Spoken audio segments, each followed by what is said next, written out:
Ngayong araw nga pala mga kaibigan, igagala muna tayo. Bibili nga pala tayo ng pangregalo. Let's go!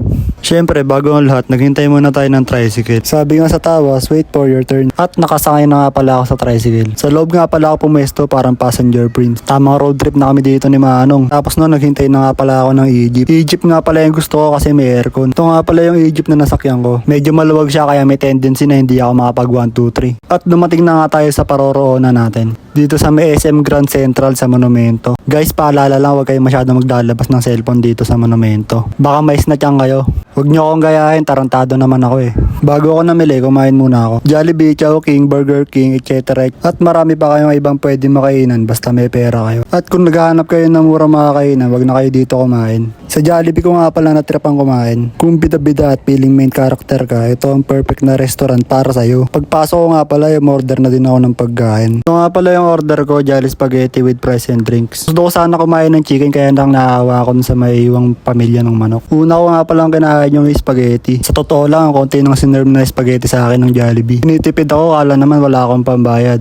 Which is true. Sinunod ko na nga rin palang kainin yung price. Regular price nga rin pala yung order ko. Kasi yun lang naman yung afford ko eh. Kasi pag medium price o large price, medyo pricey na. Tsaka pag di ko pa naubos yung price, baka maging overpriced pa. Kaya if the price is right, just order regular price. Price bars boy. Pagkatapos na ininom ko na rin pala itong iced tea ko. Hindi na ako nag-coke kasi ayoko na masyado ng mga matatamis na inumin. Although yung iced tea medyo matamis siya pero mas okay na yun kaysa sa soft drinks. Healthy living na kasi ako ngayon eh. Para hindi ako magkasakit. Para yung tayong sakit na mararamdaman ko na lang, heartbreak na lang. Pagtapos ko nga palang kumain, dumiretso na ako dito sa SM Store. Dito ko nga pala naisipan bumili ng pangregalo ko. Tamang papogi na nga rin pala ako dito. Para manotice no ibang customer habang namimili na meron silang kasamang pogi. Grabe, parang si Daniel Padilla no iniwan ni Catherine. At yun nga, nakabili na nga pala ako ng pangregalo ko. Pagkatapos ko magliwaliw ng konti dito sa SM Grand ay napagpasyahan ko umuwi na. Paglabas ko ay nakasalubong ko nga agad itong mga youngstana.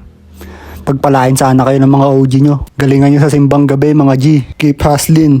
Pagtapos nun sumakay na nga pala ako sa bus. Medyo puno na siya, buti nakaupo pa ako. Habang bumabiyahe, tamang tulala nga pala ako dito sa bintana na para ako nasa music video. Sana ngayong Pasko nga din pala yung tugtog dito sa bus. Namiss ko tuloy yung pera ko, kailangan ko kaya makakapiling ulit yun. Pagbaba ko nga pala sa bus ay dumiretso na ako dito sa tricyclean. Medyo marami ng tao kaya medyo nahirapan ako makasakay agad. Pero di nagtagal ay dumating na rin ang tricycle na para sa akin. Nagpagasolina nga pala muna kami para full tank kami sa aming road trip. Medyo umulan nga pala kaya medyo basa yung kalsada. Pero hindi naman naging hadlang yun para sa aming journey. Na-traffic nga pala kami ng konti kasi may truck na naman na hindi makahon. Problema talaga yung mga hindi makamove on eh. At nakauwi na nga pala ako. Dito na nagtatapos ang walang kwenta natin vlog. Maraming salamat sa panonood. Paalam.